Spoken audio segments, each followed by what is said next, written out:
maxay haytay marka waxaan lahaday walaal waxaan ku leeyahay intaan xabaasha la qaadin de walaal bal la soo xidho ila soo hadalo ii soo jawaab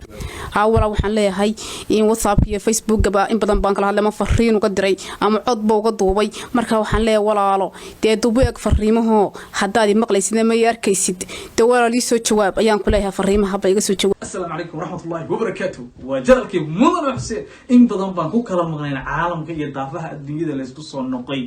waxaan rajaynayaa inaad ii fiicantiin aniguna inii fiicanahay caafimaad qab dhamaanteen caawa waa la isku yimiday waa barnaamij cusub oo in badan laga soo baraanday qaybtii u horeysay ayaan si deynaa caawa waa qiso ka yaab leh oo maanta na soo gaadhay oo baraha bulshada oo dhan haysata waad arki doontaan waa xildhibaan barkhad batuun oo jeclaatay gabadh de gabdhaha Soomaaliyeed kamid ah tolo mu ka aqbali doona iyadoo baraha bulshada u marisay walaal jacaylkayga aqbal war walaalka jacaylka ma ka aqbal ilaahay afar buraga u baneeyay de ma haweeneyda inta qolka hoos la gasho madwaanina wad koranay gabadha jacaylka aan ka aqbalo intayna dhiman waayo intayna dhiman soo gaar ayay ka tiri bal iniguna la socod wanaagsan iyo barnaamijka socda caawa kaatu anigoo magacaygu yahay Amina Axmed Yuusuf kuna magac dheer Amina Jacayl waxaan ahay gabadh hal abuura kuna nool gobolkan Togdheer maxay heetay maanta waxaan jeclaystay warbaahinta inaan la wadaago inaan jacayl u qaaday ama aan jacayl weyn u qabo xildhibaan Barkhad Jaamac Batuun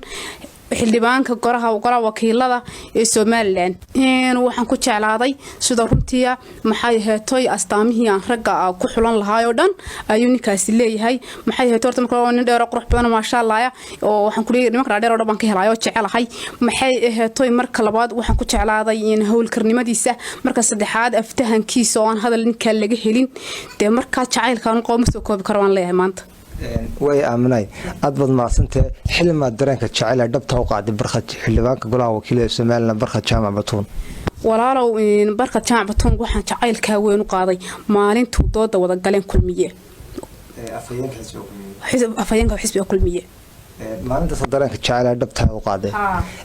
okay aaminay ma isku dayday muddada jacayl xildhibaan Barkhad Batuun inaad xiriir kala duwan la sameeysid oo la hadashid walaal Facebook maxay heetay wax jawaaba iga soo siinin maxay heetay in wariyaasha ka hawlgalaan Hargeysa ayaa WhatsAppkiisa ii soo sheegay maxay heetay wax alla wuxuu ii WhatsAppkaan aan jawaab maanta ka hayaa ma jiro de markaa waa sida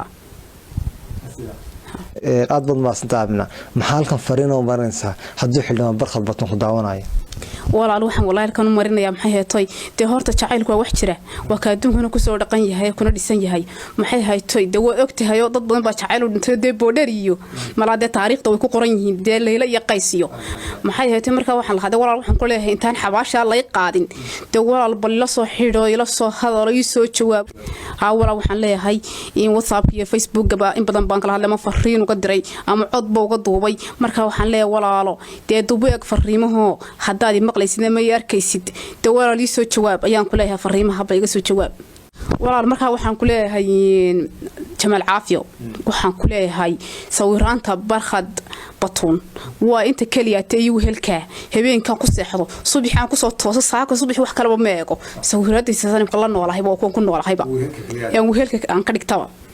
marka waxaan leeyahay walaal jacaylka ay ku dhacay horta jacayl hore ima soo marinay bargo jacaylku wax jira man mood jirin laakiin jacaylkiisa daraadi de walaalow dhaawac buu ii geystay aan tirin karaynin waxaan ku leeyahay walaal inanka lama sheekaysan karo walaal nin kale lama hadli karo waxaan leeyahay walaal de beesh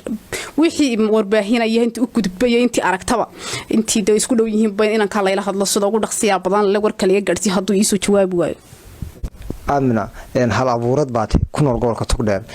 maanta ay sheegtana waxa jacayl dhab oo qabta xildhibaan Barkhad Jaamac Batuun oo xildhibaanka ugu codka badan golaha wakiilada Soomaaliland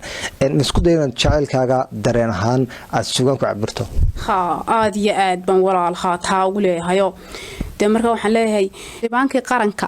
xilka weyn u hayo kalgacayl xadayba xiisa iigu kaaladay meel ledin xalayto safrad baan xabeebtay حقان كاهلا حبيب جمال عافية waxaan rajeynaya walaalo si weyn u rajeynaya maxay tahay muuqaalkaygan inuu gaaro xildhibaan Barkhad Jaamac Batuun oo uu soo jawaabo taasoo u wanaagsan maanta oo ii noqon lahayd